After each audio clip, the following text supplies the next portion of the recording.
மயிலை பக்தஜன சபை 46வது ஆண்டு விழாவில்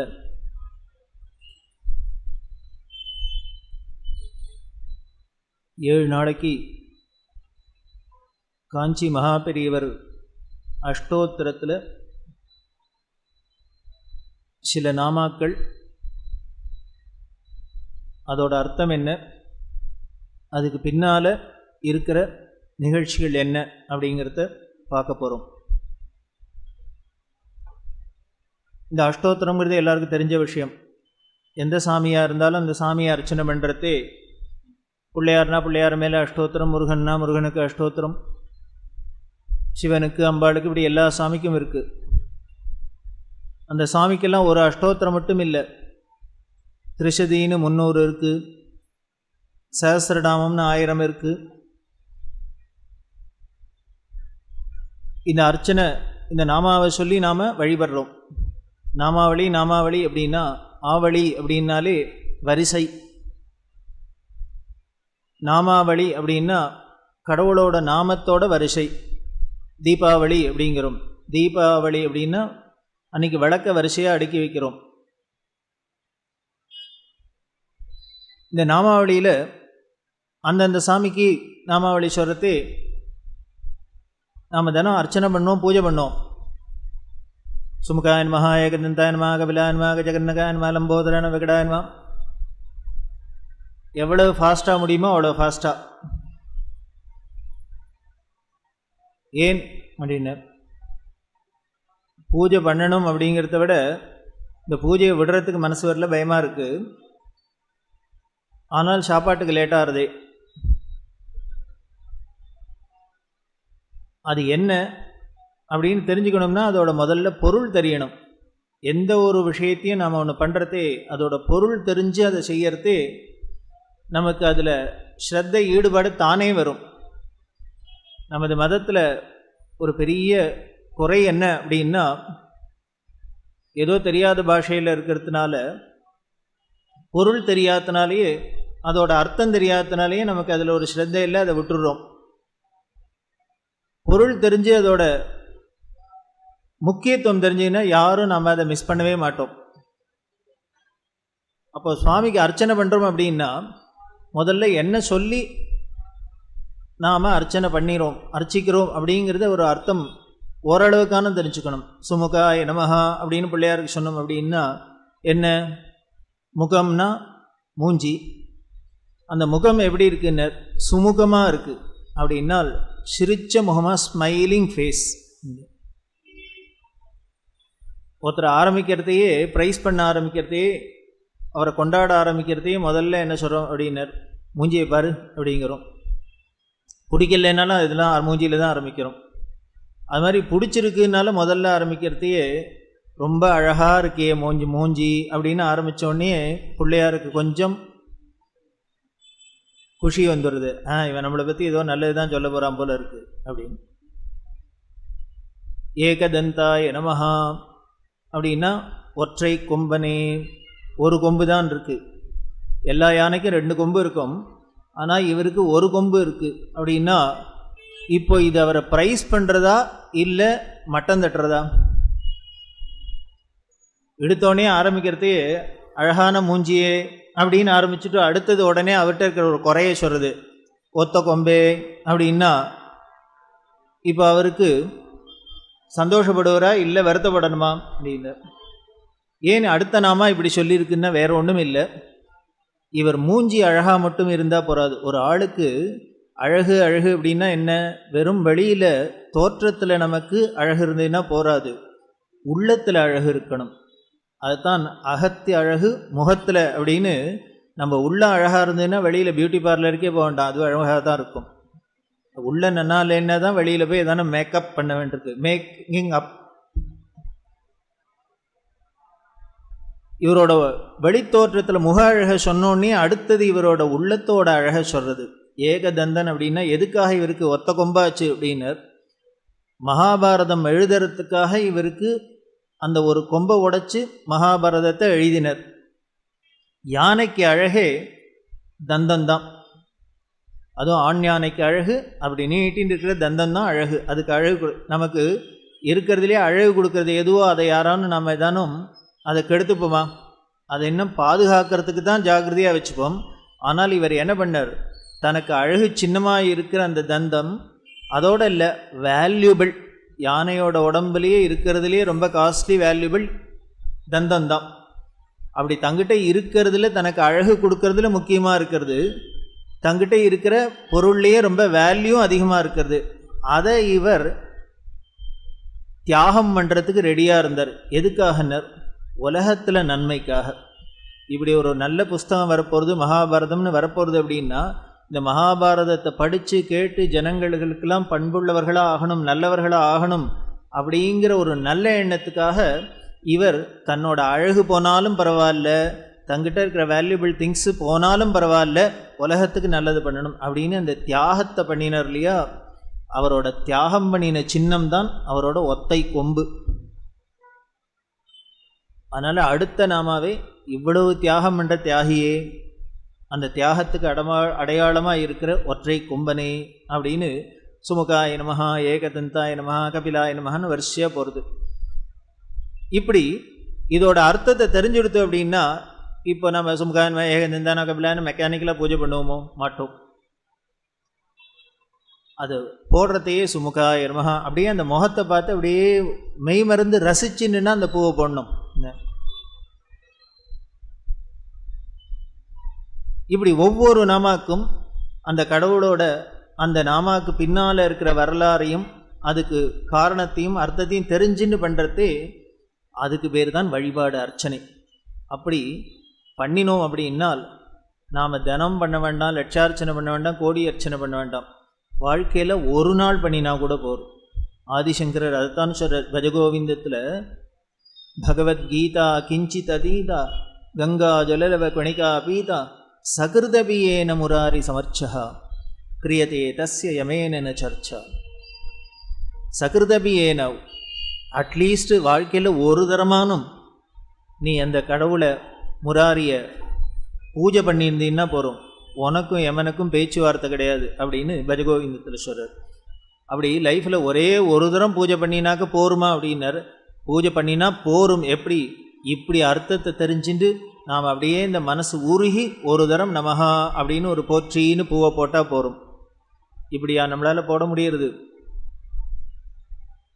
அப்படி தான் போடணும்.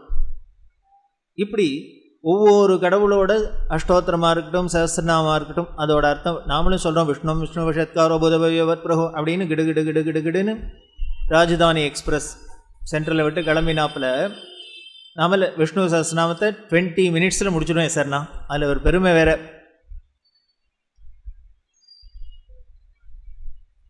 யாருக்கு கணக்கு காமிக்கணும்? யாருக்கானு கணக்கு காமிக்கணுமா? இங்கே தேவையில்லை. நாம் என்ன தான் பண்ணினாலும் நம்ம கணக்கெல்லாம் ஒரு பெரிய அக்கௌண்டன்ட் எழுதின்னு இருக்கார் சித்திரகுப்தன். அதனால்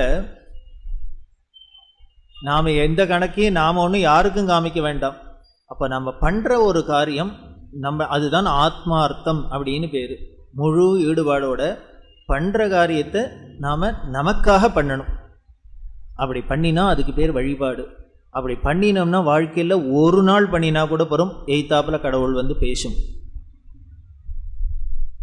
இந்த ஆத்மார்த்தம் இல்லாத ஆயுசு முழுக்கல 24 மணி நேரம் நம்ம பூஜை பண்ணினாலும் சரி, டைம்தான் வேஸ்ட். இப்படி வழிபாட்டுக்கு ஒரு பொருள் தெரிஞ்சு பண்ணணும் அப்படின்னு சொல்கிறதே, எல்லா கடவுளோட அஷ்டோத்திரம் இருக்குது, சஹஸ்ரநாமம் இருக்குது, அதெல்லாம் நாம் அர்த்தம் தெரிஞ்சுக்கலாம்.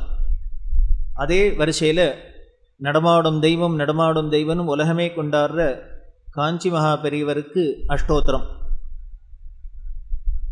அந்த அஷ்டோத்திரத்தில் அஷ்ட உத்தரம் அப்படின்னாலே 8ஓட முடியறது. எது? 108 முடியறது. 108 நாமாவளி. அந்த 108 நாமாவளியில் இந்த 7 நாளில் எவ்வளோ முடியுமோ அவ்வளோ நாமாவளிக்கு பார்க்க போகிறோம். நான் இப்போயே சொல்லிடுறேன், 108ஐயும் பார்க்க போகிறதில்ல. காரணம் போராது, டைம் போராது. இன்றைக்கே ஒரு உதாரணத்துக்கு எடுத்துப்போம். இப்போ ஆரம்பிச்சிருக்கோம். இந்த டைம் ஒன்றுங்கிறது முடிச்சாகணும். நான் டயத்துக்குள்ளே முடிக்கலைன்னா நீங்களாம் எழுந்துடுவேள், இல்லை அரங்காவலர் கோவிலை போட்டிடுவர். அப்போது இந்த டயத்துக்குள்ளே எத்தனை நாமாவளி வருதுன்னு பார்ப்போம்.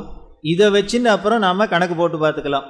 இந்த 7 நாளைக்குள்ளே மீதி 6 நாளைக்குள்ளே எவ்வளோ பார்க்க முடியும் அப்படின்னு. அதில் முதல் நாமாவளி ஸ்ரீ சந்திரசேகரேந்திர சரஸ்வதி அஸ்மத் ஆச்சாரியாய நமோ நமஹா அப்படின்னு. இந்த பெரியவர் மேலே 3 அஷ்டோத்திரம் இருக்குது. இதில் எதை சார் எடுத்த அர்த்தம் சொல்ல போகிறேன் அப்படின்னா வேறு ஒன்றும் இல்லை. காஞ்சி மடத்தில் பெரியவரோட சமாதியில் அதிஷ்டானத்தில் தினம் எந்த அஷ்டோத்திரம் சொல்லி பூஜை பண்ணுறாளோ அதைத்தான் இப்போ எடுத்துன்னு இருக்கேன். அதில் முதல் நாமாவளி ஸ்ரீமத் சந்திரசேகரேந்திர சரஸ்வதி அஸ்மத் ஆச்சாரியாய நமோ நமஹா அப்படின்னு இதுக்கு. இதோட பொருள் என்ன அப்படின்னு, இவரோட சந்நியாச நாமம் பேர் சந்திரசேகரேந்திர சரஸ்வதி அப்படிங்கிற திருநாமம். அவருக்கு அப்பா அம்மா வச்ச இயற்பெயர் சுவாமிநாதன் அப்படிங்கிற இயற்பெயர். ஆனால் 13 வயசில் இவர் சந்நியாசம் வாங்கிட்டோன்னு சந்நியாசிகள் கிரமமாக சந்நியாசம் வாங்கிட்டா அது மறுஜென்மா புனர்ஜென்மான்னு சாஸ்திரம் சொல்கிறது. அதனால் புதுசாக பிறந்தாக்க பெயர் வைக்கணுமோ இல்லையோ, அதுக்காக சந்நியாசம் வாங்கிட்டோன்னு அவர்களுக்கு தீக்ஷா நாமம் அப்படின்னு வேற ஒரு பேர் வைப்பா. அப்படி இவருக்கு வைக்கப்பட்ட பேர் சந்திரசேகரேந்திர சரஸ்வதி அப்படிங்கிற திருநாமம். அந்த சந்திரசேகரேந்திர சரஸ்வதி அப்படிங்கிற திருநாமத்தை உடைய அஸ்மத் ஆச்சாரியாய என்னுடைய ஆச்சாரியனே உனக்கு வணக்கம் அப்படின்னு முதல் நாமாவளி.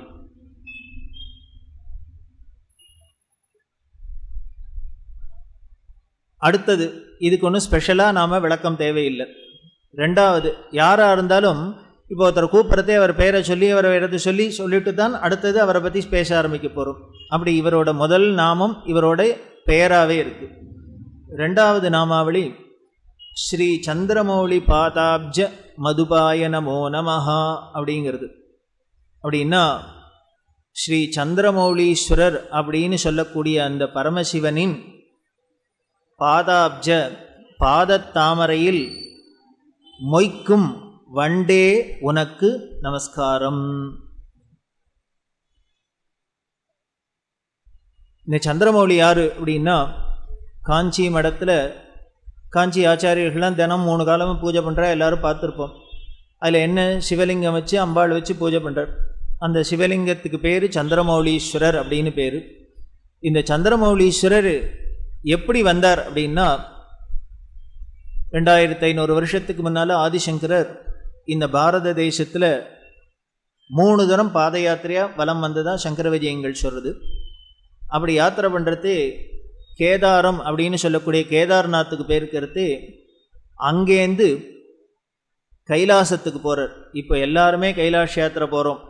ஆனால் இந்த கைலாஷ் யாத்திரை அப்படின்னு ஒரு மனிதராக இருந்து முதல்ல கைலாச யாத்திரை ஆரம்பித்ததே சங்கரர் தான்.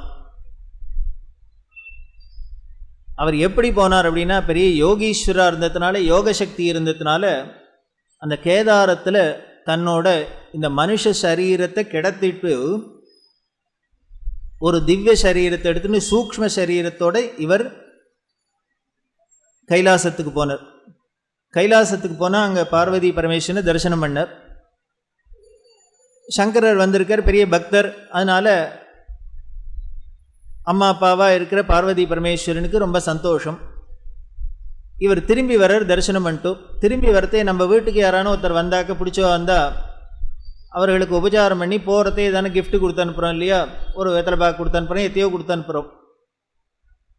அது மாதிரி பரமசிவன் என்ன பண்ணார், சங்கரருக்கு இந்த கைலாசத்துக்கு இவர் வந்துட்டு போனதுக்கு அடையாளமாக, தன்னை பார்த்ததுக்கு அடையாளமாக ஏதானு கிஃப்ட் கொடுக்கணும்னு என்ன பண்ணார், 5 ஸ்படிக லிங்கத்தை கொடுத்தார். அது யோக போக வர முக்தி மோக்ஷ அப்படிங்கிற 5 லிங்கம். இந்த 5 லிங்கத்தையும் கொடுத்து என்ன பண்ணார், 3 வேளையும் வில்வத்தினாலே இதுக்கு தினம் அர்ச்சனை பண்ணணும் அப்படின்னு ஆர்டரையும் போட்டு, இதை கொண்டு நீ பூவுலகத்தில் பூமியில் பாரத தேசத்தில் வச்சு பூஜை பண்ணுறதுக்கு ஏற்பாடு பண்ணு அப்படின்னு சொல்லி ஆர்டர் போட்டு கொடுத்தார். அப்படி பரமசிவனால் சங்கரருக்கு கைலாசத்தில் கொடுக்கப்பட்ட 5 லிங்கத்தில் ஒன்று தான் காஞ்சி மடத்தில் பூஜையில் காஞ்சி ஆச்சாரியர்கள் தினம் பூஜை பண்ணக்கூடிய சுவாமி. இந்த 5 இடத்துலையும் சுவாமிக்கு பேரே சந்திரமௌலீஸ்வரர் தான். மீதி 4 ஒன்று நேபாளத்தில் நீலகண்ட க்ஷேத்திரம் அப்படின்னு நேபாளத்தில் பிரதிஷ்டை பண்ணினர், இன்னொன்று கேதாரத்தில் பண்ணினர், மூணாவது சிதம்பரம் அப்படின்னு சொல்லக்கூடிய சிதம்பரத்தில் பண்ணினர். சிதம்பரத்தில் இன்றைக்கும் போனேன் அப்படின்னா நடராஜா சன்னதியில் 6 கால பூஜை நடக்கும். இந்த 6 கால பூஜையும் இந்த சந்திரமௌலீஸ்வருக்கு தான். நடராஜாக்கு அடியிலேயே ஒரு பத்திரமாக வெள்ளி தங்க பொட்டியில் வச்சுருப்பா. அந்தந்த காலத்தில் இந்த சந்திரமௌலீஸ்வரர் தான் வெளியில் எடுத்து வச்சு 6 கால அபிஷேகம் பூஜை எல்லாம். 4வதாக ஸ்ருங்கேரி அப்படிங்கிற இடத்துல அங்கே பூஜையில் வச்சார். இன்றைக்கும் ஸ்ருங்கேரி மடத்தில் ஆச்சாரியால் பூஜை பண்ணுறதுல இந்த சந்திரமௌலீஸ்வரர் தான்.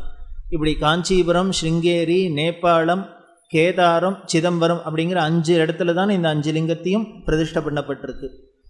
அதில் காஞ்சிபுரத்தில் இவர் பீடாதிபதியாக இருந்ததுனால தன்னோட நித்திய பூஜைக்காகவே இந்த சந்திரமௌலீஸ்வரர் வச்சிருந்தார். அந்த காஞ்சியில் இருக்கிற சந்திரமௌலீஸ்வருக்கு பேர் யோக சந்திரமௌலீஸ்வரர் அப்படின்னு பேர். அந்த சந்திரமௌலீஸ்வரரை பூஜை பண்ணுறார். பரமேஸ்வரன் என்ன ஆர்டர் பண்ணியிருக்கார்? 3 வேளையும் தினம் வில்வத்தினால அர்ச்சனை பண்ணணும் அப்படின்னு பண்ணியிருக்கார் இல்லையா? இன்று வரைக்கும் தொடர்ந்து விடாத 2500 வருஷமாக ஒரு நாள் கூட விடாத, ஒரு வேளை விடாத நடந்துட்டுருக்கு. அப்படி இருக்கிற இந்த சந்திரமௌலீஸ்வரர் பெரியவர் பூஜை பண்ணினதை பார்த்தவாளுக்கு தெரியும். மணிக்கணக்காகும். அப்படி உருகி உருகி பூஜை பண்ணுவாள். ஒரு பூஜை பண்ணுறதையும் எப்படி பண்ணணும்னு அதையும் நமக்கு ஒரு குரு தானே பண்ணி காமிக்க வேண்டியிருக்கு. அந்த சந்திரமௌலீஸ்வரர்கிட்ட பூஜை பண்ணுறதே இவர் மனசு எப்படி அங்கே போய் லயிச்சு இருந்தது, எப்படி இருக்குது அப்படின்னா, அப்படியே தேன் ஊறுற அந்த தாமரையில் அந்த தேனை பார்த்தோன்னே பருகிறதுக்கு வண்டெல்லாம் எப்படி ஆர்வமாக அதை போய் மொச்சுன்னு இருக்குமோ, அதை போல் இந்த சந்திரமௌலீஸ்வரரோட பாதத்தாமரையில் பெரியவரோட மனசுங்கிற வண்டு அப்படியே போய் மொச்சுன்னு இருக்கான். இதுதான் இதோட அர்த்தம். ஸ்ரீ சந்திரமௌலி பாதாப்ஜ மதுபாய நமஹா அப்படின்னா, மதுபம்னா வண்டு, பாத அப்ஜம் சிவனோட தாமரை பாதமாக இருக்குது. அந்த பாத தாமரை இருந்தேன்னா வண்டில் வந்து மொக்கத்தான் மொக்கும். எப்போ அதில் தேன் ஊறித்துனா, சரி இது உருவகம்தானே படுத்தப்பட்டிருக்கு, நிஜமாவே சிவனோட கால் தாமரையா? அதில் வண்டு தேன் ஊறுறதுக்கு ஒரு உதாரணத்துக்கு சொல்லியிருக்கு, ஒரு உயர்வு நவிர்ச்சியில் சொல்லியிருக்கு. இப்போ இந்த பாதத்தாமரையில், நிஜமான பூவான தாமரையில் தேன் ஊறி வண்டு மொச்சுதுன்னா இது நடக்கக்கூடிய காரியம். ஆனால் சந்திரமௌலீஸ்வரோட காலோ பாதமோ ஒரு தாமரைன்னு உருவகப்படுத்த தான் பட்டிருக்கு. பெரியவரோட மனசுங்கிறது ஒரு வண்டா உருவகம்தான் படுத்தப்பட்டிருக்கு. அப்போ தேனுங்க எங்கென்ன அப்படின்னர், வேறு ஒன்றும் இல்லை, அந்த சிவனோட பாத தாமரையிலேருந்து என்ன தேன் பெறுகிறது அப்படிங்கிற அருள்ங்கிற தேன் பெறுகிறது. அந்த அருள்ங்கிற தேனை பருகிறதுக்காக நமக்கு எத்தனை அருள் பருகிறது இருந்தால் தான் போகிறோம். நாமளும் தினம் கோயிலுக்கு வரோம், சுவாமிகிட்ட வரோம், எல்லா சுவாமிகிட்டும் எனக்கு என்ன அந்த அருள் வேணும், அருள் வேணும், அருள் வேணும்னு தானே அந்த அருளை பருகிறதுல தானே நமக்கு அருள் அமுதம் தானே நமக்கு சொல்லப்படுறது. அதை நமக்கு பருகிறதுல தான். சாமியெல்லாம் எத்தனை அருள் பண்ணினாலும் நமக்கு போகிறல, இன்னும் கொஞ்சம் வேண்டிருக்கு.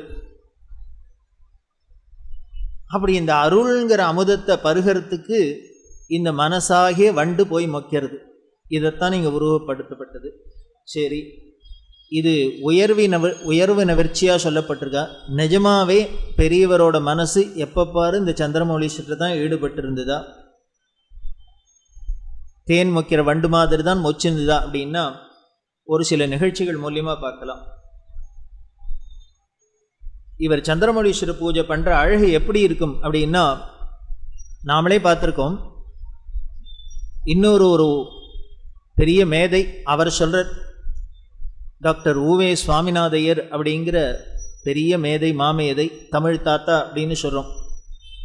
இந்த உவே சுவாமிநாதர் காஞ்சி பெரியவாளோட வயசில் ரொம்ப பெரியவர். இவர் பெரியவரோட பரமகுரு அப்படின்னு சொல்லக்கூடிய 65வது பீடாதிபதி. பெரியவர் 68வது பீடாதிபதி காமகோடி பீடத்தில். அவருக்கு முன்னால் 67, 66, 65, அதாவது இந்த குரு பரம்பரையில் தனக்கு முன்னால் இருந்தவரை குரு, அவருக்கு முன்னால் இருந்தவர் பரமகுரு, அவருக்கு முன்னால் இருந்தவர் பரமேஷ்டி குரும்போம். அப்போது இந்த பெரியவரோட பரமேஷ்டி குரு தான் 65வது பெரியவர். அவர் சித்தியான இடம் செட்டிநாட்டில் காரைக்குடிக்கு பக்கத்தில் இளையாத்தங்குடி அப்படின்னு இருக்குது. அந்த இளையாத்தங்குடியில் அவர் சித்தியாகி அவரோட சமாதி இருக்கிறதுனால அவருக்கு பேரே இளையாத்தங்குடி பெரியவர்னு பேர். இன்றைக்கும் அங்கே அவரோட அதிஷ்டானம் இருக்குது, அவரோட சமாதி இருக்குது. நகரத்தார்களோட திருப்பணியை பற்றி சொன்னான். நகரத்தார்களுக்கெல்லாம் கண்கண்ட தெய்வம் அந்த இளையாத்தங்குடி பெரியவா. இப்போ வர அமாவாசை அன்னைக்கு அவரோட ஆராதனை சித்தியான நாள். அன்றைக்கி பார்த்தேன்னா ஆயிரக்கணக்கில் ஜனங்கள் வந்து அங்கே தரிசனம் பண்ணி அவரை வழிபடுவா. அப்படி கோவில்னா அப்படி இருக்கும். அதுவும் நகரத்தார் பண்ண கோவிலுக்கு கேட்பானே, அப்படி நீட் அண்ட் க்ளீனாக அவ்வளவு அழகாக இருக்கும், அவ்வளோ வரப்பிரசாதி.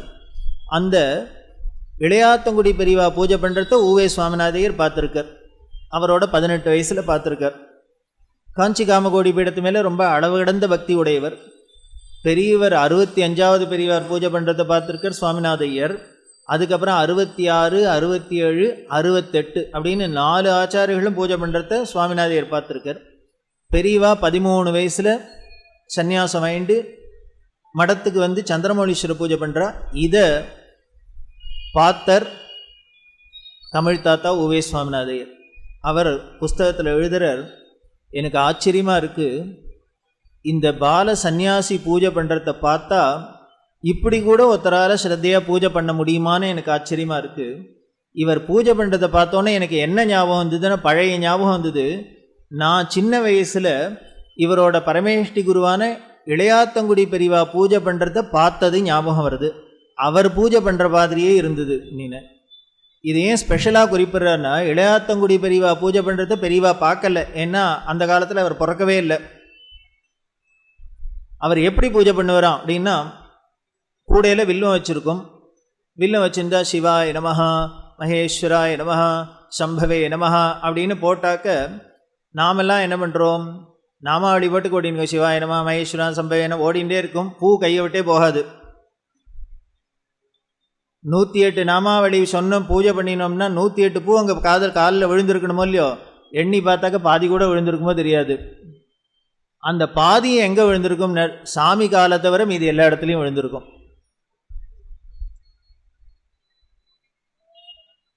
இப்படி பூஜை பண்ணுறதுக்கே சுவாமி நமக்கு வரம் கொடுக்குறதுன்னா இன்னும் ஒழுங்காக பூஜை பண்ணினோன்னா என்னதான் பண்ணாது. ஆனால் அந்த இளையாத்தங்குடி பெரியவா பூஜை பண்ணுறது எப்படி இருக்குமா அப்படின்னா, இது எல்லாமே சுவாமிநாதையர் வர்ணிக்கிறது.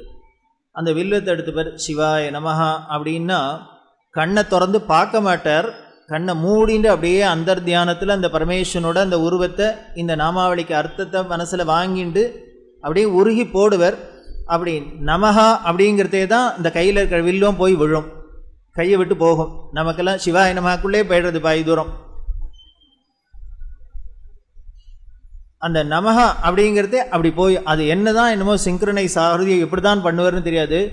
எத்தனை நாமாவளி எத்தனை 1000 வில்லம் போட்டாலும் அந்த நமஹா நமஹாம்போது தான் போய் வில்லம் விழுமே வழியா அதுக்கு முன்னால் ஒரு தரம் கூட விழுந்தது கிடையாது. அப்படி விழும். அப்படி விழறதே என்ன பண்ணும் அப்படின்னா, அப்படி தூக்கி போட்டார்னா அந்த மேடை மேலே அந்த ரதத்தில் சந்திரமௌலீஸ்வரர் வச்சுருக்கு, இவர் கீழே உட்காந்துன்னு பூஜை பண்ணுறார். அப்படி போட்டார்னா நேர டார்கெட்டு அந்த சந்திரமௌலீஸ்வரர் மேலே தான் போய் விழும். ஒரு வில்வம் கூட கீழே விழுந்ததுன்னே கிடையாது. அவர் மேலே விழுந்து கீழே வந்து ரெஸ்ட் ஆகுமே வழிய, இங்கே விழுந்தது அங்கே விழுந்ததுன்னு ஒரு நாள் கூட அவர் அப்படி பூஜை பண்ணி பார்த்ததில்லை. அப்படி ஒரு அழகாக ஒரு அர்ச்சனை பண்ண முடியும்னு அவர் பூஜை பண்ணுறதை பார்த்து தான் தெரிஞ்சினேன். ஏன்னா சுவாமிநாதே ரொம்ப சிவபக்தர், அவரே நித்தியம் சிவ பூஜை பண்ணுறவர். அப்படி அர்ச்சனை பண்ணுவார். அதில் இன்னொரு வேடிக்கை என்ன அப்படின்னா, அந்த வில்வார்ச்சனை பண்ணுறதே சாஸ்திரம் சொல்கிறது, வில்வத்தை எப்படி பூவெல்லாம் எப்படிலாம் அர்ச்சனை பண்ணணும், எந்தெந்த பூவால் அர்ச்சனை பண்ணலாம் அப்படின்லாம் ரொம்ப சாஸ்திரத்தில் ஸ்ட்ரிக்டாக சொல்லியிருக்கு. அதில் வில்வ அர்ச்சனை பண்ணினா சிவனுக்கு அது 3 தளமாக இருக்கணும். திருதளம் திரிகுணாகாரம் திரிநேத்திரஞ்ச திரையாயுஷம் திரிஜன்ம பாப சம்ஹாரம் ஏகபில்வம் சிவார்ப்பணம். ஒரே ஒரு வில்வதளத்தை தூக்கி இந்த சிவன் மேலே போட்டால் என்ன அதுக்கு பலன் சொல்கிறது. அதில் 3 தளம் இருக்கிறதுனால அந்த ஒரு வில்வத்தை தூக்கி போட்டதுனால சிவன் என்ன பண்ணுறாரான்னு, இவன் 3 ஜென்மாவில் பண்ணின பாவத்தை பொசுக்கி போடுறாராம். ஒரு வில்வத்தை தூக்கி போட்டதுக்கே அவர் 3 ஜென்ம பாவத்தை போக்குறாருன்னா 108 × 3 ஒழுங்காக போட்டோம்னா அத்தனை ஜென்ம பாபம் போயிடும். சஹஸ்ரநாமம் பண்ணினோம் அப்படின்னால் 3000 ஜென்ம பாபம் போயிடும். அதே சிவனுக்கு லட்சார்ச்சனை பண்ணினோம்னா 3 லட்ச ஜென்ம பாபம் போயிடும். கோடி அர்ச்சனை பண்ணால் 3 கோடி ஜென்ம பாபம் போயிடும். யாராலேன்னு அவ்வளோ பாபம் பண்ணவே முடியாது. அப்படி ஒரு வில்வத்தை தூக்கி அப்படி போடணும். அந்த வில்வம் அவ்வளவு 3 தளமாக அழகாக இருக்கணும். பூச்சியெல்லாம் அரிச்சிருக்கக்கூடாது, நீட்டாக இருக்கணும். காம்போடு இருக்கக்கூடாது, காம்பை கட் பண்ணி இருக்கணும். ஏன்னா வில்வத்தை விட காம்பு தான் நீளமாக இருக்கும். அப்படி தூக்கி போட்டோம்னா அவர் காலில் என்ன குத்தம்? அப்போ என்ன பண்ணோம்னா அந்த வில்வ தளத்தை மட்டும் கூடுமான மட்டும் முத்தல் இல்லாத இளசாக இருக்கிற தளத்தை எடுத்து அது அழகாக 3ஆக இருக்கிறதா பார்த்து, அதில் பூச்சியெல்லாம் அரிக்காததாக பார்த்து, அதில் அழுக்கெல்லாம் இல்லாததாக பார்த்து, காம்பெல்லாம் ஆஞ்சு இப்படி 108 வில்வத்தை எடுத்து வச்சுட்டு சிவாஷ்டோத்திரம் பண்ணினோம் அப்படின்னால் அந்த பரமேஸ்வரன் நமக்கு எவ்வளவு சந்தோஷப்பட்டு என்னென்னலாம் பலன் கொடுப்புறங்கிறத எல்லாரும் கற்பனை பண்ணிக்கலாம். அப்படி அர்ச்சனை பண்ணுவாராம். அதில் வேடிக்கை என்னென்னா, இதை யாரோ கூட இருக்கிற சிஷ்யர்கள் தானே இதெல்லாம் தயார் பண்ணி வைக்கிறா, இவரோ பூஜை பண்ணுறார், கண்ணை மூடின்னு அப்படி அர்ச்சனை பண்ணுறார். இப்படி கூட கைங்கரியம் பண்ணுவா அப்படி கட் பண்ணுறதையோ இல்லை வரைக்கிறதையோ 1 2 ஏதானும் குறையாக இருந்திருக்கலாம், 2 தளமாக இருந்திருக்கலாம், இல்லை பூச்சி அரிச்சதாக இருக்கலாம், ஓட்டை விழுந்ததாக இருக்கலாம், ஏதோ இருக்கலாம், அது கலந்துருக்கலாம் அவர்களை அறியாத. அப்படி கலந்துருத்துனா என்ன பண்ணும் அப்படின்னு இவர் அர்ச்சனை பண்ணிகிட்டே இருக்கிறதையே இப்படி எடுத்து கையில் எடுத்து இவர் நமகான்னு தூக்கி போட்டால் அது நல்ல வில்வமாக தான் இருக்குமாம். சப்போஸ் அதில் ஏதானும் பூச்சி இருந்தது, இல்லை காம்பாய் இல்லை ஏதானும் 2 தளமாக இருந்ததுன்னா என்ன பண்ணிவிடுமான்னா ஆட்டோமேட்டிக்காக கை இப்படி தள்ளிடுமா, இப்படி போகாதான். அது வில்வம் பர்ஃபெக்டாக இருந்தால் தான் இவர் கையை விட்டு நமகான சந்திரமௌலீஸ்வரர் மேலே போய் விழும். அப்படி ஏதான அந்த வில்வத்தில் குறை இருந்ததுன்னா அனிச்சை செயல் மாதிரி ஆட்டோமேட்டிக்காக அதை தூக்கி வெளியில் போட்டுரு, இப்படி போகும். இப்படி ஒரு பூஜை பண்ணுற சுவாமிகளை நான் இந்த காஞ்சி மடத்தில் தான் பார்த்தேன் அப்படின்னு இளையாத்தங்குடி பெரியவா பூஜையை பற்றி ஊவே சுவாமிநாதர் வர்ணிக்கிறார். இதை இத்தனையும் சொல்லிட்டு எப்போ வர்ணிக்கிறார்? பெரியவர் பூஜை பண்ணுறதை பார்த்துட்டு வர்ணிக்கிறார். அப்படிதான் அவர் பூஜை பண்ணினார். அதை அப்படியே காப்பி அடித்தாப்பில் அச்சு அடித்தாப்பில் பெரியவா பூஜை பண்ணுறது இருக்குது. ஒரு 13 வயசு குழந்தைக்கு இவ்வளவு ஒரு ஸ்ரத்தையா, இவ்வளோ ஒரு பக்தியா, இவ்வளோ ஒரு பிரியமா அப்படின்னு ஆச்சரியப்பட்டு சுவாமிநாத ஈஸ்வரர். அப்படி தான் இவர் சந்திரமௌலீஸ்வரர் பூஜை பண்ணார். அதை விட ஆச்சரியம், இவர் 13 வயசுக்கு முதல்ல சந்திரமௌலீஸ்வரர் பூஜை பண்ணுறதே என்ன பக்தி இருந்ததோ ஸ்ரத்தை இருந்ததோ அதே தான் 100 வயசில் இவர் பண்ணுறதையும் இருந்தது. நமக்கெல்லாம் முதல் நாளைக்கு எல்லாம் ஆரம்பிப்போம். இன்றைக்கி கேட்டுட்டு போனோன்னு நாளையிலேருந்து இனிமேல் ஒழுங்காக பூ எடுத்து வச்சுன்னே பூஜை பண்ணுறது அப்படின்லாம் ஆரம்பிப்போம். அப்புறம் 1 வாரம் போச்சுன்னா அது கொஞ்சம் தேயும், 1 மாதம் போச்சுன்னா அதுலேயும் பாதி தேயும், அப்புறம் 1 வருஷம் போயிடுத்துன்னா என்ன அப்படின்னர் பூஜையே நின்றுடும். இதெல்லாம் இவ்வளோ கஷ்டமாக இருக்குது சார், இப்படிலாம் பண்ணுறதுக்கு பிசாதையே இருக்கலாம் அப்படின்ட்டு உடனே என்ன பண்ணுவோம், நமக்கு இருக்கவே இருக்க ஒரு மனசு சுத்தமாக இருந்தால் போகணும் சார், சுவாமி அதைத்தான் பார்க்குறார் அப்படி இப்படி தான் போய்டும் நம்மளோட ஸ்ரத்தை. எந்த ஒரு காரியமும் ஆரம்பிக்கிற குஷியில் பிரமாதமாக போகும், அப்புறம் 1 வாரம் போகும், தேஞ்சு கழுதை தேஞ்சு கட்டரும்பாகும். இதுதானே உலக இயற்கை. ஆனால் பெரியவருக்கு எப்படி இருந்தனர், இவர் 13 வயசில் எப்படி முதல்ல பூஜை பண்ணுறது இந்த சந்திரமௌலீஸ்வர்கிட்ட ஒரு பிரியம் இருந்ததோ பக்தி இருந்ததோ அதே தான் 100 வருஷம் பண்ணியிருக்காரு. அப்போவான அழுத்து போகக்கூடாதோ, இந்த சந்திரமௌலீஸ்வரன் தினம் பூஜை பண்ணியிருக்கோமே ஒரு நாளைக்கு 3 தரம் அப்படின்னு அலட்சியமாக பண்ணல. அதுதான் அது. எதனாலன்னர் அன்னன்னைக்கு பார்க்குறதையும் முதல்ல சந்திரமௌலீஸ்வரர் பார்க்குறாப்புல, இப்போ தான் ஃபஸ்ட்டு பூஜை பண்ணுறாப்புல. இதான் பெரியவர்னு உலகம் கொண்டாடுறதுன்னா அவரை என்ன எதை வச்சுன்னு பெரியவர்னு கொண்டாடுறதுன்னு அவர் பண்ணின ஒவ்வொரு காரியமும் இப்படி தான் இருந்தது. எந்த ஒரு காரியமும் அவர் ஏதோ கடமைக்காக செஞ்சோம், வேணும்னு செஞ்சோம், உலகத்துக்காக செஞ்சோம்னு இல்லை. எதை பண்ணினாலும் தனக்காக பண்ணி காமிச்சர். இப்படி தான் பண்ணணும்னு ஒரு ஸ்டாண்டர்ட் செட் பண்ணினார். இன்றைக்கி உலகமே எப்படி பார்க்குறதுன்னு, எந்த காவி கட்டின சன்னியாசியாக இருந்தாலும் பெரியவரோடு தான் கம்பேர் பண்ணி பார்க்குறது. பெரியவர் மாதிரி இவர் இருக்கிறாருன்னா தான் பார்க்குறாடே வழிய.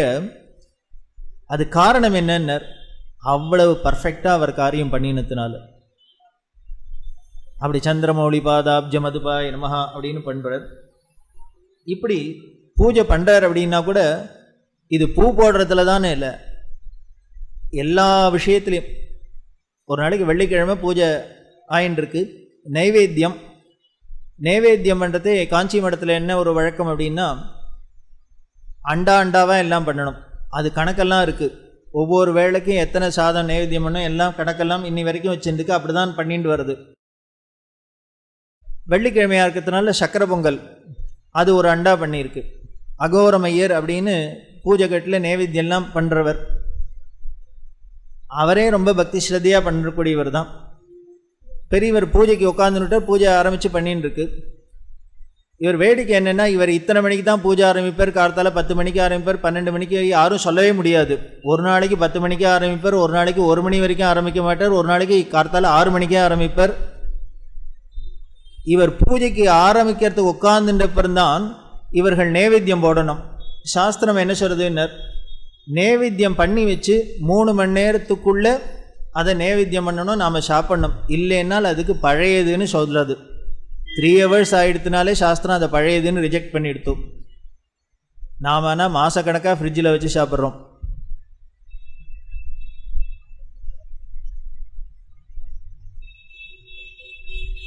அதனால் அந்த டயத்துக்கு தான் நைவேத்தியம் வரணும் அப்படின்னா ரெடியாக இருக்கணும். அன்றைக்கி வெள்ளிக்கிழமை என்னென்ன பண்ணியிருக்காளோ அத்தனையும் கொண்டு வச்சு நைவேத்தியம் பண்ணுறது மடத்தில் வழக்கம். அண்டாவோட சக்கரை பொங்கல் கொண்டு வைக்கிறார். வச்சாச்சு, எல்லா நைவேத்தியத்தையும் உள்ளே கொண்டு வச்சாச்சு. எல்லாரும் வச்சுட்டு என்ன பண்ணணும், எல்லாரும் வெளியில் வந்துடணும். இந்த நைவேத்தியம் பண்ணுறது பெரியவா மட்டும்தான் இருப்பா, உள்ள தர போட்டிருக்கும். அப்போ சுவாமியும் பெரியவாள் மட்டும்தான், வேறு யாரும் அங்கே நிற்க முடியாது, யாருமே பார்க்க முடியாது. இவர் நைவேத்தியெல்லாம் பண்ணிவிட்டு அப்புறம் சிக்னல் கொடுப்பார். அப்புறம்தான் இவ போய் நைவேத்தியத்தை எடுத்து அப்புறம் அந்த இடத்தெல்லாம் சுத்தம் பண்ணி அப்புறம் தீபாரதனை இதெல்லாம் நடக்கிற வழக்கம். நைவேத்தியத்தை வச்சுட்டு வெளியில் வந்து நிற்கிறா. ஒரு 5 நிமிஷம் ஆச்சு, 10 நிமிஷம் ஆச்சு, 1/4 மணி ஆச்சு, அரை மணி ஆக போகிறது. இவர் உள்ளுக்குள்ளே நைவேத்தியம் பண்ணுற மணி அடிக்கிற சத்தமும் தெரியல, கேட்கல, நைவேத்தியான சிக்னலும் கொடுக்க மாட்டேங்கிறார். சரி கொடுக்கலன்னா என்னை எட்டி போய் பார்க்கலாமே, என்ன சுவாமிகள் என்ன பண்ணிருக்காரு பார்க்கலான்னா பார்க்கப்படாது, அது பார்க்கவும் முடியாது. இப்படிலாம் இந்த காஞ்சி மடத்தை போல் இனிமேல் ஆச்சார அனுஷ்டானம் சட்டத்திட்டம் வேறு எங்கேயுமே பார்க்க முடியாது. வெளியில் இருக்கிறவளுக்கு புரியல உள்ளுக்குள்ளே என்ன நடக்கிறது, இவர் நைவேத்தியம் பண்ணாரா பண்ணலையா, அடுத்தது என்ன, இவர் நைவேத்தியம் ஆகி தீபாரதனாகி அப்புறம்னா நமக்கெல்லாம் சாப்பாடு கிடைக்கும். இது இன்னும் சாமியே சாப்பிடலன்னா நமக்கு இன்னும் லேட்டாகிறது. இவர்களுக்கு என்ன பண்ணுறதுன்னு தெரியல. எல்லாரும் ஒருத்தருக்கு ஒருத்தர் கேட்டு என்னாச்சு என்னாச்சு என்னாச்சு அப்படின்னு இப்படி கேட்டுட்டே இருக்கிறதே காரியம் என்னக்குன்னு காரணம் புரியாத தவிச்சுன்னு இருக்கிறதே பார்த்தா அந்த திரைக்கு அடியால் தண்ணி ஓடி வருது. அதாவது உள்ளுக்குள்ளே இவர் பூஜை கட்டில் உட்காந்துருக்கார், தண்ணி ஓடி வரத்தை பார்த்தோன்னே குடத்தில் தண்ணி வச்சுருப்பா. கூட இருந்தவர் கவலை வந்துடுத்து. பெரியவா கார்த்தாலேருந்து ஒன்றும் சாப்பிடவே மாட்டா, தண்ணி கூட சாப்பிட மாட்டா பூஜை முடிகிற வரைக்கும். அது சாயந்தரம் 4 மணி ஆனாலும் சரி பச்சை தண்ணி பல்ல விட மாட்டா. பூஜை ஆகி அந்த அபிஷேக தீர்த்தம் எடுத்துட்டதுக்கு அப்புறம்தான் சாப்பாடு. அப்படி இருக்கிறதுனால ஏதான மயக்கம் போட்டு விழுந்துட்டாராங்க. அப்படி மயக்கம் போட்டு விழுந்தால் எய்த்தாப்பில் குடம் வச்சுருக்கு, அதை தட்டி கிட்டி கொட்டி வந்துடுத்தா அந்த தண்ணி வெளியில் ஓடி வருதா, ஒருத்தருக்கும் ஒன்றும் புரியல. இப்படி ஒரு 3/4 மணி எல்லாரும் தவிச்சுன்னு இருக்கா. என்ன பண்ணுறதுன்னு தெரியல, உள்ளேயும் போய் பார்க்க முடியல, என்ன நடக்கிறதுன்னு தெரியல. இப்படி தவிச்சுன்னு இருக்கிறதே 3/4 மணி கழித்து நைவேத்தியம் ஆகிடுத்துன்னு பெரியவர் சிக்னல் கொடுத்தார். எல்லாருக்கும் மூச்சு வந்தது. இவருக்கு ஒன்றும் அதில் உள்ளுக்குள்ளே தான் உட்காந்துட்டுருக்கார், பூஜை நடந்துட்டுருக்குன்னு. உடனே அவசர அவசரமாக வந்தால் எல்லாத்தையும் எடுத்தா வச்சா நைவேத்தியம் ஆச்சு, தீபாரதனை ஆச்சு. தீபாரதனையெல்லாம் ஆகி பூஜை முடிஞ்சு இறங்கி வந்தோடனே அகோரத்தை கூப்பிடு அப்படின்னார். அதான் நைவேத்தியம் போடுறவர் சமயக்கட்டில் அவர் ஓடி வந்தார். வந்தோடனே இன்றைக்கி நீ தானே நைவேத்தியம் போட்ட சந்திரமௌலீஸ்வருக்கு? ஆமான்னு. சக்கரை பொங்கல் நீ தானே பண்ணினேன்? ஆமாம் நான் தான் நைவேத்தியம் பண்ணுறேன், எல்லாம் நான் தான் பண்ணினேன் அப்படின்னு. சக்கரை பொங்கலை நைவேத்தியத்துக்கு நான் சொன்னோன்னே அப்படியே அடுப்புலேருந்து அண்டாவோடு இறக்கி கொண்டு நைவேத்தியத்துக்கு வச்சியோ அப்படின்னார். அவர் நிஜமாவே அதான் பண்ணியிருக்கார். ஆமாம் அப்படின்னார். உடனே பெரியவா கேட்குறா, அடுப்புலேருந்து அண்டாவோடு இறக்கி கொண்டு சந்திரமௌலீஸ்வருக்கு வைக்கிறையே, நாளைக்கு உனக்கு சாப்பாடு போடுறதே அடுப்புலேருந்து அப்படியே எடுத்து அண்டாலேருந்து எடுத்து போட்டால் உன்னால் கையை வச்சு சாப்பிட முடியுமான்னா? நாக்கு பழுத்துறாது. அடுப்புலேருந்து கொதிக்க இருக்கிறத முதல்ல கையால் தான் எடுத்து வாயில் போட்டுண்டா கையாலையும் எடுக்க முடியாது, நாக்கும் பழுத்துரும். அடுப்புலேருந்து இறக்கி கொண்டு அப்படியே வைக்கிற. உடனே கேட்குறான், அடுப்புலேருந்து இறக்கி என்னாலையும் சாப்பிட முடியாது, ஒன்னாலையும் சாப்பிட முடியாது, யாராலையும் அவ்வளோ சூடாக சாப்பிட முடியாது. அப்போ என்ன பண்ணணும்னு, சந்திரமௌலீஸ்வருக்கு நைவேத்தியம் அப்படின்னா நீ இனிமேல் காலங்கார்த்தாலேயே பண்ணி வச்சு அது ஒரே ஆறி போயும் இருக்கக்கூடாது, அதுக்காக கொதிக்கவும் இருக்கக்கூடாது, சாப்பிட்ற பக்குவத்தில் இருக்கணும். நீ உனக்கு சாப்பிட்றதுக்கு டேஸ்ட்டாக சாப்பிட எப்படி இருக்குமோ அப்படின்னா சுவாமிக்கு நைவேத்தியம் பண்ணணும்னு தோணணும். சாமிக்குன்னா என்ன 6 நாளும் பரவாயில்ல, எதுனாலும் பரவாயில்ல, இனிமேல் சூடாக இருந்தாலும் பரவாயில்ல. அதனால் இவர் என்ன பண்ணியிருக்கார், அந்த கொதிக்க அண்டாவோட சக்கரை பொங்கலை வச்சோன்னா அது அப்படியே ஆவி பறக்கிறது. அதனால் பெரியவர் என்ன பண்ணாராம், இப்படி ஆவி பறக்கிற சக்கரை பொங்கலை எப்படி சுவாமிக்கு நைவேத்தியம் பண்ணுறது? அதனால் இவர் என்ன பண்ணியிருக்கார், இந்த சூடு ஆறணுங்கிறதுக்காக வெயிட் பண்ணியிருந்திருக்கார். வெயிட் பண்ணுறதா இருந்தால் அங்கே விசிறி கிடையாது விசிறதுக்கு. அதனால் இவர் என்ன பண்ணியிருக்கார், அந்த குடத்தில் வச்சுருந்த தண்ணியை எடுத்து கிண்ணத்தால் அந்த அண்டாவில் சுற்றி வர இப்படி தண்ணியை பச்சை தண்ணியை தெளித்து அந்த சூடு ஆறுற வரைக்கும் வெயிட் பண்ணியிருக்கிற 3/4 மணி ஆகிருக்கு. அதுக்கப்புறம் இவர் நைவேத்தியம் பண்ணியிருக்கார். இதை பெரியவா சொல்றா. எல்லோரும் வெளியில் நின்று நான் உள்ளே நைவேத்தியம் பண்ணுறேன்னா இருக்கேனா இல்லையானா எல்லோரும் மண்டையை உடைச்சிக்கிறேள். நான் இங்கே வேறு ஒன்றும் இல்லை, நீங்கள் பேசுகிறது இல்லாமல் காதில் தான் விழுந்தது. நான் என்ன பண்ணுறது, அண்டா சூடு ஆறாத நான் எப்படி சுவாமிக்கு நைவேத்தியம் பண்ண முடியும்? அதனால் இவர் தண்ணியை விட்டு அந்த அண்டாவில் விட்ட தண்ணி தான் ஓடி வந்திருக்கு வெளியில். அந்த சூடு ஆறணுங்கிறதுக்காக வெயிட் பண்ணி நைவேத்தியம் பண்ணேன் அப்படின்ட்டு அப்புறம் சொல்கிறார், இன்னமே நாளையிலேருந்து அடுப்புலேருந்து இறக்கி கொண்டு சுவாமிக்கு வைக்கிற வேலையை வச்சுக்காது. நீ எப்படி சாப்பிட்றதுக்கு உனக்கு எப்படி வேணும்னு தோணுங்கிறதோ அப்படி நினச்சின்னு வெயி. அதுதான் பாவம். எத்பாவம் தத்பவதி அப்படின்னு நீ எப்படி நினைக்கிறியோ தெய்வம் ஏத்தாப்புல பேசுது. நீ கல்லுன்னு நினச்சா அது கல் தான், பிள்ளையார் நினச்சா பிள்ளையார், அவ்வளவுதான். இப்போ நீ இதுக்குன்னா கல் தானே அப்படின்னா நான் இல்லை பிள்ளையார்னு அவர் உங்கள்கிட்ட நிரூபணம் பண்ணுங்கிற நெசசிட்டி இல்லை, நினச்சிட்டு போயேன். அன்னமாச்சாரியார் சொல்கிறாரு, எந்த மாத்திரமுன எவ்வரி தலைச்சின அந்த மாத்திரமே நீவு. யார் உன்னை எப்படி பார்க்குறாளோ எப்படி நினைக்கிறாளோ நீ அப்படியே பார்க்க அப்படின்னு பெருமாளை பார்த்து சொல்கிறார். உன்னை வைஷ்ணவர்கள்லாம் பார்த்தா விஷ்ணுங்கிறா, சைவர்கள்லாம் பார்த்தா சிவன்கிறா, சாக்தர்கள்லாம் பார்த்தா அம்பாளுங்கிறா, பௌத்தர்கள்லாம் பார்த்தா புத்தன்கிறா, காபாலிகர் பார்த்தா கபாலிங்கிறா, இப்படிலாம் சொல்லிட்டு சொல்கிறார். இதை விட வேடிக்கை என்னென்ன, அல்பமாக உன்னை நினைக்கிறவாளுக்கு அல்பமாகவே இருக்குங்கிற. யாரானும் அது கிடக்க கல் அல்பம் அப்படின்னா நீ அப்படியே தான் இருப்பியான். அது என்ன அவள்கிட்ட போய் என்னை பார்த்தா சொன்ன நான் யாரும் தெரியுமான்னு கேட்காதான். என்ன அப்படியா, நல்லதாக போச்சு போ, நான் அல்பமாகவே இருக்குன்னு. அல்பமாக நினைக்கிறவாளுக்கும் அல்பமாக இருக்கு அப்படின்னு சொல்லிட்டு சொல்கிற. எனக்கு எப்படி தெரியுமா இருக்குன்னு, நீவே பர தத்துவமு நாக்கு, நீவே பர தத்துவம் உனக்கு, நீ அந்த பரபிரம்மம் தான்ப்பா. என்னை பொறுத்த வரைக்கும் நீ தான் அந்த பரபிரம்மம். அதனால் உன்னை யார் எப்படி நினைக்கிறாளோ எப்படி பார்க்குறாளோ அப்படி இருந்து அருள் பண்ணுறது தான் உன்னோட அழகு அப்படின்னு அன்னமாச்சாரியார் சொன்னாப்புல. அந்த பாவம் தான் முக்கியம். அந்த இறை வழிபாட்டில் நம்ம எப்படி நினச்சிண்டு என்ன பாவத்தோடு அணுகிறோமோ அப்போ அந்த தெய்வம் தானே நம்மள்கிட்ட பேசும். அப்போ தெய்வத்துக்கு சக்தி இருக்கா, இந்த சாமிக்கு சக்தியா அந்த சாமிக்கு சக்தியா, நமக்கு சந்தேகமே வேண்டாம். அது நம்மளோட பேசலை, நமக்கு அருள் செய்யலைன்னா நம்மள்கிட்ட தான் ஏதோ குறைய வழிய, அங்கே ஒரு குறையும் இல்லை. அதை புரிஞ்சுக்கணும். குழந்தையும் தெய்வம் கொண்டாடுற இடத்துல நம்ம எவ்வளவுக்கு எவ்வளவு பக்தி பாவத்தோடு கொண்டாடுறோமோ அவ்வளவுக்கு அளவு அது நமக்கு திருப்பி பதில் சொல்ல போகிறது, அவ்வளோதானே. நாம் யாரை மதித்து பேசுவோம், நம்மள்கிட்ட ஏதானும் பிரியமாக இருந்து அன்பாக இருந்து நம்மள்கிட்ட மதிக்கிறவாழ்கிட்ட தான் நம்ம திருப்பி பதில் சொல்ல போகிறோம். அதை போல தான் கடவுள்கிட்டையும் அந்த பக்திங்கிறது, அதுக்கு பேர் தான் பக்தி. இதைத்தான் பெரியவா பண்ணி காமிக்கிறான். அதனால் நீ இனிமேல் நைவேத்தியம் பண்ணணும் அப்படின்னா நமக்கு எப்படி சாப்பிட்றது வச்சுப்போமோ அப்படி. அதே மாதிரி இன்னொரு நாளைக்கு பூஜைக்கு வந்துட்டுருக்கார். இந்த அகோரம் என்ன பண்ணார், வடை தட்டின்னு இருக்கார். பெரியவா என்ன பண்ணுவா, இவர் வரது போகிறதே தெரியாது. சில சமயம் நம்ம பாட்டுக்கு ஏதோ வேலையை பார்த்துட்டு போய் இவர் நைஸாக பின்னால் வந்து வேடிக்கை பார்ப்பார். அது மாதிரி இவர் பின்னால் நின்று வடை தட்டுறதை பார்த்துட்டு இருக்கார். அவர் எப்படி வடை தட்டுறார் அப்படின்னா, அப்படி மாவை எடுத்து எப்படின்னு வலது கையில் வச்சுட்டு ஒரு அப்படியே விரலால் ஓட்ட போட்டு அப்படி போட்டார். இப்படி 10 வடை எண்ணெயில் போட்டதை பார்த்துட்டே இருந்தா. பார்த்துன்னுட்டு, அகோரம் என்னடா அது புதுசாக இருக்குது நீ வடை தட்டுறது அப்படின்னு. அப்புறம் தான் இவர் ஏதோ சாமியார் வந்து நிற்கிறாருன்னு திரும்பி பார்த்தார். அவருக்கு வெக்கமாக இருந்தது, நம்ம வடை தட்டுறது இல்லாமல் இவர் வந்து சங்கராச்சாரியார் பார்க்கணும். உடனே பெரியவா கிட்ட எங்கெங்கே என் எதிர்க்க இன்னொரு தட்டி போடும் அப்படின்னு உடனே அப்படி எடுத்து தட்டி போட்டார். என்ன விசித்திரமாக இருக்குது, எல்லாரும் இப்படியா வடை தட்டுவா அப்படின்னா அவருக்கு புரியல. உடனே பெரியவா கேட்குறா, இல்லை நான் பார்த்த வரைக்கும் எல்லாரும் வடமாவை எடுத்து இப்படி வச்சுட்டு இடது கையில் வச்சுட்டு அதில் போட்டு ஓட்டையை போட்டு உள்ளே போடுவா. நீ என்னமோ இந்த கையையும் யூஸ் பண்ணாது இப்படியே ஒத்த கையாலே போட்டு எனக்கு விசித்திரமாக இருந்தால் அதனால தான் வேடிக்கை பார்த்தேன் அப்படின்னா. ஏன் இப்படி பண்ணுற அப்படின்னு. அவர் உடனே சொன்னார், இல்லை சந்திரமௌலீஸ்வருக்கு நைவேத்தியம் ஆறுது, இந்த கையை எல்லா இடத்துக்கும் உபயோகப்படுத்துகிறோம், அதனால் இது வேண்டாமே, யூஸ் பண்ண வேண்டாமேன்னு வலது கையாலேயே தட்டலாங்கிறதுக்காக தட்டுறேன், இந்த கையை யூஸ் பண்ண வேண்டாம்னு பார்த்தேன். இது சொன்னோன்னே பெரியவாளுக்கு ரொம்ப சந்தோஷம்.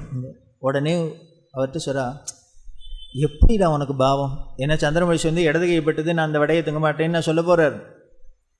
உலகத்தில் எல்லாரும் பண்ணுறது தான், ஆனால் உன்னோட பாவம் எப்படி இருக்குது, அந்த சுவாமிக்கு நைவேத்தியமானது நமக்கு அசுத்தத்துக்கு உபயோகப்படுத்துகிற இடது கையை உபயோகப்படுத்தக்கூடாது, வலது கையால் தான் பண்ணணும்னு கஷ்டப்பட்டுனாலும் வடை தட்டுற பற்றியா.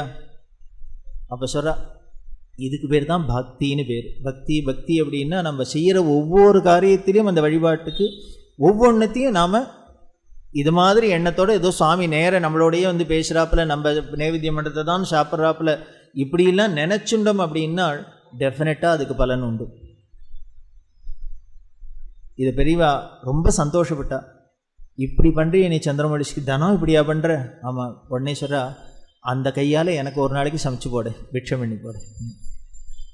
இவ்வளோ பார்த்து நீ பண்ணுறிய ஸ்ரத்தையா, அந்த கையால் எனக்கு ஒரு நாளைக்கு சாப்பாடு பண்ணி போடுற. அவ்வளவு சந்தோஷம் அந்த சந்திரமௌலீஸ்வருக்கு பூஜை பண்ணுறதுல. எப்படி ஒவ்வொருத்தரும் இவர் பண்ணினதோடலே மற்றவாளுக்கு ஏன் இந்த பாவம் வந்தது அப்படின்னார், இவர் பண்ணுறத பார்த்துட்டு அவளுக்கு வருது. இவர் இன்னொரு நாளைக்கு உள்ளே போகிறார், சாம்பார் கொதிச்சுன்னு இருக்கு, அந்த சாம்பார் ரொம்ப வாசனையாக இருக்கும், அந்த அகோரமையர் கைமணம் ரொம்ப இருக்குமா. பெரியவாளே ஒரு நாளைக்கு சொல்கிறா, இந்த அகோரங்கையால் சமைச்சதை சாப்பிட்றதுக்கு சந்திரமௌலீஸ்வர் ரொம்ப கொடுத்து வச்சிருக்கார் அப்படின்னு. அவ்வளவு நல்லா சமைப்புறான். இப்படி உள்ளுக்குள்ளே இவ பூஜைக்கு போகிறதே இந்த சாம்பார் கொதிக்கிறத பார்த்தோன்னே, இன்னைக்கு என்ன அகோரங்கை சாம்பாரா அப்படின்னு உள்ளே போயிட்டா. மூக்கில் அந்த வாசனை சரன்னு இழுத்துட்டு உள்ளே போனவர் திரும்பி இறங்கி வந்துட்டு அகோரத்தை கூப்பிடு வந்துட்டு சொல்கிறா. வந்தோடனே, இன்னைக்கு சாம்பார்லாம் ஆயிடுத்துன்னு நீ ஒன்று பண்ணு, இப்போ வச்சிருக்கிற சாம்பாரை தூக்கி ஓரமாக வச்சுட்டு வேறு ஃப்ரெஷ்ஷாக புதுசாக பண்ணுறியா அப்படின்னு. மடத்தில் இன்னொரு சம்பிரதாயம் என்னென்னா, பெரியவாள்கிட்ட இருக்க யாரும் எதிர்கேள்வியே கேட்க மாட்டா.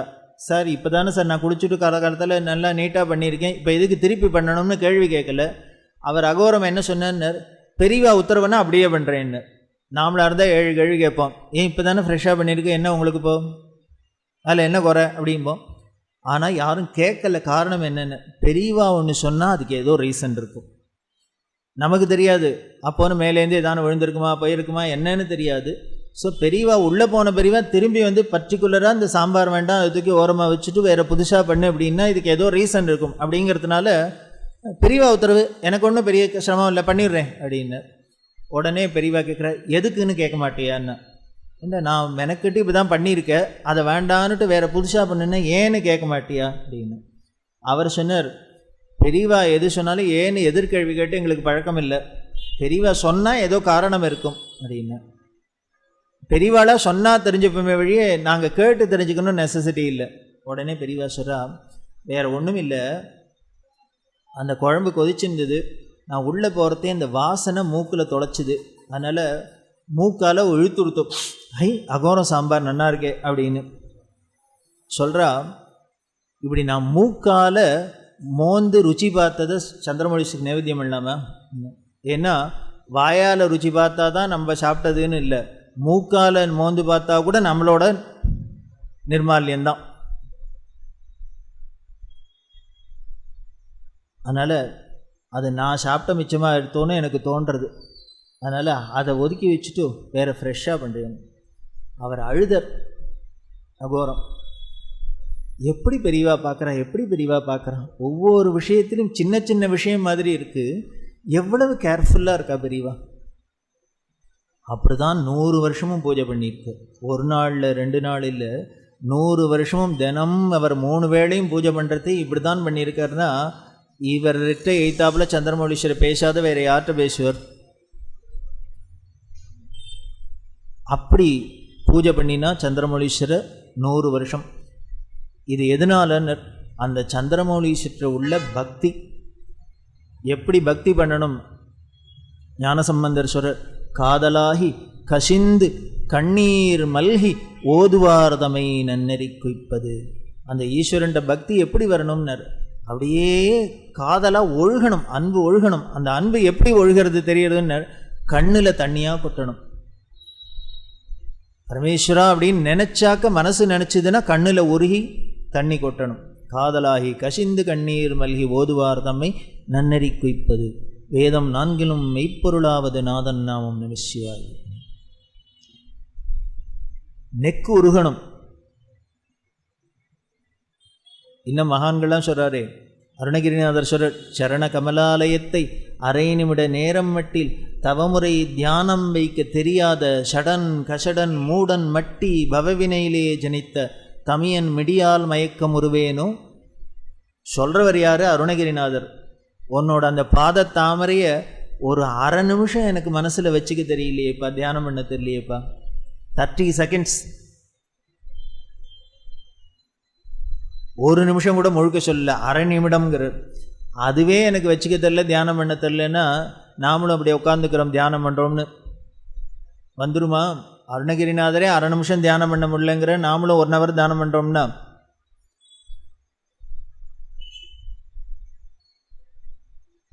அப்படி நம்ம மனசு இது அரை நிமிஷம் 1 நிமிஷம் அப்படின்னுலாம் இல்லை, எப்பொழுதும் அதுலேயே இருக்கணும். அந்த இறைவனோட திருவடியிலேயே நம்ம மனசு லயிச்சு இருக்கணும். அப்படி பழக்க முடியுமான்னு நிச்சயம் முடியும். அப்படி பழகினத்தினால தான் அவர்கள்லாம் மகான்களாக இருக்கா.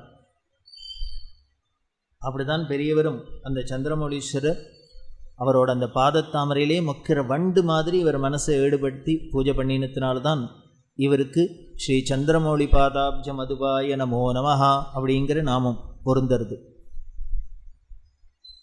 அடுத்தது ஆச்சாரிய பாதாதிஷ்டான அபிஷிக்தாய நமோ நமஹா அப்படிங்கிறது. அதாவது ஜகத்குரு சங்கராச்சாரியர் அப்படிங்கிற ஒரு பீடத்தில் அபிஷேகம் பண்ணப்பட்டு, அதாவது அப்பாயின்ட் பண்ணி அதில் பீடாதிபதியாக நியமிக்கப்பட்டவரே உமக்கு நமஸ்காரம் அப்படின்னு முன்னமே சொல்லியிருக்கேன். ஆதிசங்கரோட சர்வஜ பீடத்தில் 68வது பீடாதிபதியாக இவர் ஸ்ரீ சந்திரசேகரேந்திர சரஸ்வதிங்கிற திருநாமத்தோட நியமிக்கப்பட்டவர் 1907ஆம் வருஷம். அதில் 68வது பீடாதிபதியாக 13 வயசில் வந்தவர் 100 வயசு வரைக்கும் 87 வருஷம் எப்படி அந்த பீடாதிபத்தியத்தில் பீடாதிபதியாக இருந்தார் அப்படின்னர். உலகம் முழுக்கலும் சங்கராச்சாரியர்னா காஞ்சி பெரியவர் அப்படின்னு உலகமே கொண்டாடுற அளவுக்கு இருந்தார். அப்படின்னா அந்த பீடத்துக்கு எவ்வளோ ஒரு பெருமை சேர்த்தாருங்கிறது தெரியுது. இன்னும் சொல்லப்போனால் காஞ்சி காமகோடி பீடத்தோட பொற்காலம் அப்படின்னு சொல்லலாம் பெரியவாளோட காலத்தை.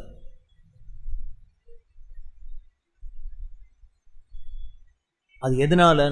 அந்த சங்கரர் மேலே இருந்த குரு பக்தியினால் அப்படி இருக்கிறவர். அடுத்தது 4வது சர்வஜாச்சாரிய பகவத் ஸ்வரூபாய நமோ நமஹா அப்படின்னு. சர்வஜாச்சாரியர் அப்படின்னா, சர்வஜன் அப்படின்னா எல்லாம் தெரிந்தவன் அப்படின்னு அர்த்தம். தமிழில் வள்ளுவர் சொல்கிறார் வாலறிவன் அப்படிங்கிற. அந்த வாலறிவன்கிற வார்த்தை தமிழ் வார்த்தை, அதுக்கு நேர் சமஸ்கிருத வார்த்தை சர்வஜன் அப்படிங்கிறது. ஆதிசங்கரருக்கு சர்வஜன் அப்படின்னு ஒரு பேர். அவர் பாரத தேசத்தில் பல பீடங்களை நிரூபிச்சிருக்கார். அதில் காஞ்சிபுரத்தில் இருக்கிறதுக்கு பேர் சர்வஜ பீடம் அப்படின்னு பேர். எதனால் சர்வஜ பீடம் அப்படின்னா, கற்றவர் சிறந்த காஞ்சி அப்படின்னு அப்பர் சுவாமிகள் காஞ்சிபுரத்தை பற்றி சொல்கிறதே தேவாரத்தில் வர்ணிக்கிறார். இந்த காஞ்சிபுரம் இருக்கிற இடத்துக்கு பேர் தொண்டை நாடுன்னு பேர். இந்த தொண்டை மண்டலம் அப்படின்னு சொல்கிறோம் இல்லையா? தொண்டை நாடு அப்படிங்கிறது சேர நாடு, சோழ நாடு, பாண்டிய நாடு, பல்லவ நாடு, தொண்டை நாடு. அதில் இந்த காஞ்சிபுரம்லாம் தொண்டை நாடு. இந்த தொண்டை நாட்டோட தலைநகரமாக இருந்தது காஞ்சிபுரம். இந்த தொண்டை நாட்டுக்கு என்ன பெருமை அப்படின்னர், தொண்டை நாடு சான்றோர் உடைத்து அப்படின்னு பெருமை. ஒவ்வொரு நாட்டுக்கும் ஒவ்வொரு சிறப்பு. சோழ நாடு சோறுடைத்து, பாண்டிய நாடு முத்துடைத்து, சேர நாடு வேழமுடைத்து. அதுபோல் தொண்டை நாடு என்னென்னு சான்றோர் உடைத்து. இந்த தொண்டை நாட்டில் வெறும் அறிஞர்கள் படித்தவாதான், புத்திசாலிகள் தான்.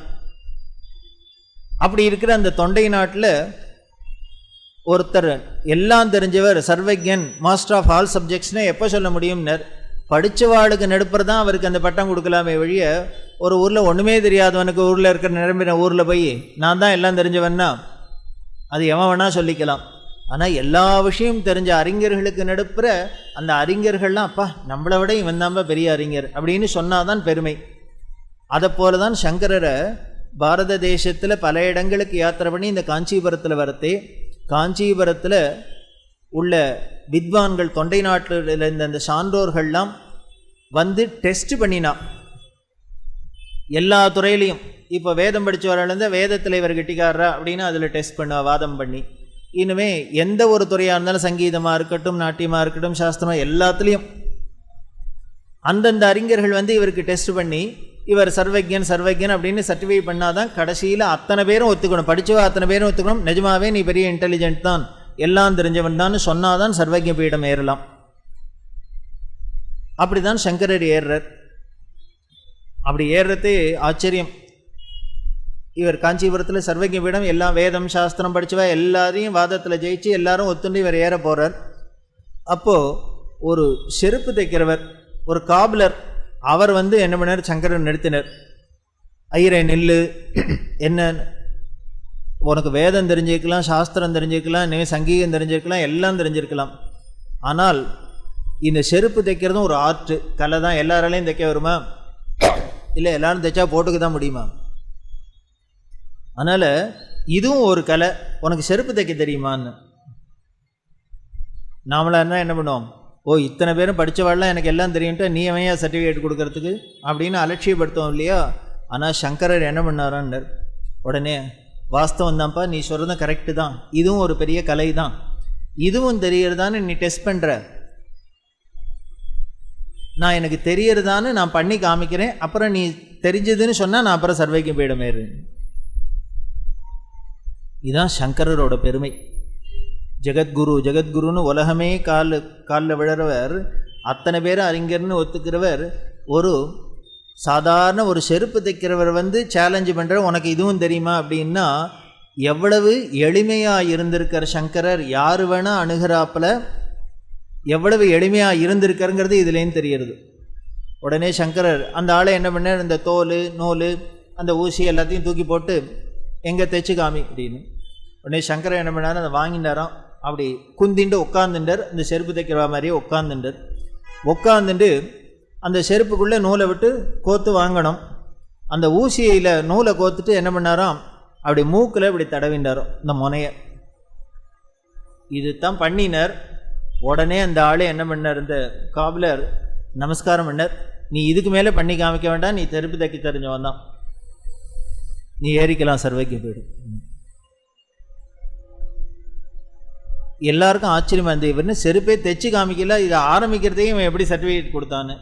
அதுக்கு அந்த செருப்பு தைக்கிறவர் சொன்னாராம், நீ ஒரு சில விஷயங்கள்லாம் யார் வேணால் பண்ணிடலாம், ஆனால் அதில் ஊறின டெக்னீஷியன்ஸ்க்கு தான் அதில் உள்ள மைனூட்டாக இருக்கிற டெக்னிக்லாம் தெரியும்.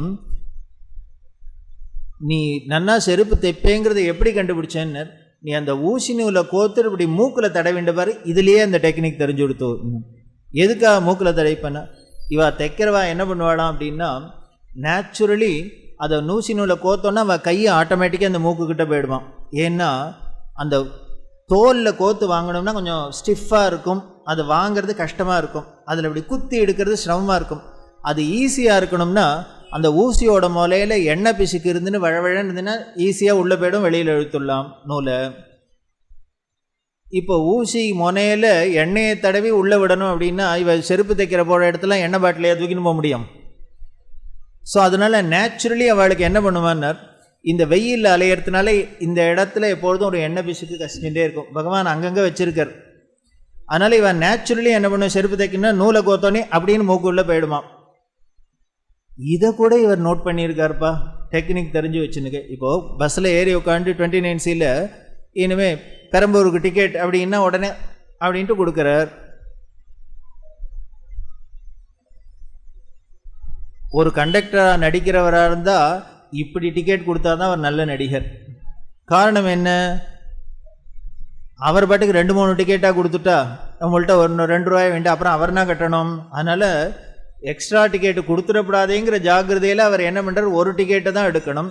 ஒரு டிக்கெட்டை தான் எடுக்கணும்னா அதுக்கு ஏதான தண்ணி பசை வேணும், அதுக்கு இனிமேல் டேம்பரையா கையில் தூக்கின்னு போக முடியும், அதுக்காக இதே தான் நாக்கு தான் டேம்பர், அதனால் ஒவ்வொருதும் அப்படி இப்படின்னு கொடுத்தாக்க நேச்சுரலாக இருக்குது. இப்போ கண்டக்டர் வேஷம் போடுற இப்படி இருந்தால் தான் நல்லா இருக்கும். இந்த டெக்னிக் அவளுக்கு தான் தெரியும். உடனே எல்லாருக்கும் இது வருமா? வராது. புதுசாக இருந்தோம்னா என்ன பண்ணுவோம், திண்டாடுவோம். இதை பார்த்துட்டு அதை பார்த்துட்டு இல்லை 2-3 கொடுத்துட்டு ஏதானு திண்டாடுவோம். இப்படி பழகின கண்டக்டராக இருந்தால் டிக்கெட்டு கேட்டோடனே சர்ன்னு நாக்கில் போகிறாப்புல இவருக்கு என்ன பண்ண, செருப்பை தைக்கிறதுக்கு கொடுத்தோடனே மூக்குக்கிட்ட கை போயிடுத்து. இதுலேயே அந்த ஆள் புரிஞ்சுனுட்டா அவர் எவ்வளோ கெட்டிக்காரராக இருக்கணும். நீ இதுக்கு மேலே தைச்செல்லாம் காமிக்க வேண்டாம், நீ சர்வைக்கியம் தான், நிஜமாவே உனக்கு செருப்பும் தைக்க தெரியும், தாராளமாக ஏறலாம் சர்வஜ்ஞ பீடம் அப்படின்னு சொன்னதா நமக்கு கதை இருக்குது. அப்படி சங்கரர் அத்தனை பேராலையும் அத்தனை கலைகள், ஆயக்கலைகள் 64 அப்படின்னு அத்தனையில் கைதேர்ந்தவர்களும் இவரோட இந்த மேதாவிலாசத்தை பார்த்து சர்டிஃபை பண்ணியாக்கும் காஞ்சிபுரத்தில் இவர் சர்வஜ்ஞ பீடம் ஏறினர். அப்படி இருக்கிற அந்த சர்வஜ்ஞ பீடத்தில் தான் 68வது ஆச்சாரியராக இவர் அபிஷேகம் பண்ணினார்னு முதல்ல பார்த்தோம். இவர் யாருன்னு, அந்த சர்வஜ்ஞாச்சாரிய பகவத் ஸ்வரூபாய நமோ நமஹ. அதாவது அந்த 2500 வருஷத்துக்கு முன்னால் இந்த சர்வஜ்ஞன்னு பட்டம் பட்டு ஏறின அந்த சங்கரரோட மறு உருவமே உனக்கு நமஸ்காரம். தட் மீன்ஸ் சங்கரரோட மறு அவதாரமே உனக்கு நமஸ்காரம் அப்படின்னு. சரி, இது சொல்லிடலாம். நிஜமாவே இவர் சர்வஜ்ஞன் தானா, எல்லாம் தெரிஞ்சவரா அப்படின்னா பல நிகழ்ச்சிகள் சொல்லலாம். ஒவ்வொரு சப்ஜெக்ட்ஸ்லேயும் எப்படி இவர் சர்வஜ்ஞனாக இருந்திருக்குங்கிறது சொல்லலாம். ஆனால் இப்போ அதை சொல்ல ஆரம்பித்தேன்னா மணி இப்போ 7:45 ஆகிடுது, 8:45 ஆகிடுது. ஸோ அதனால்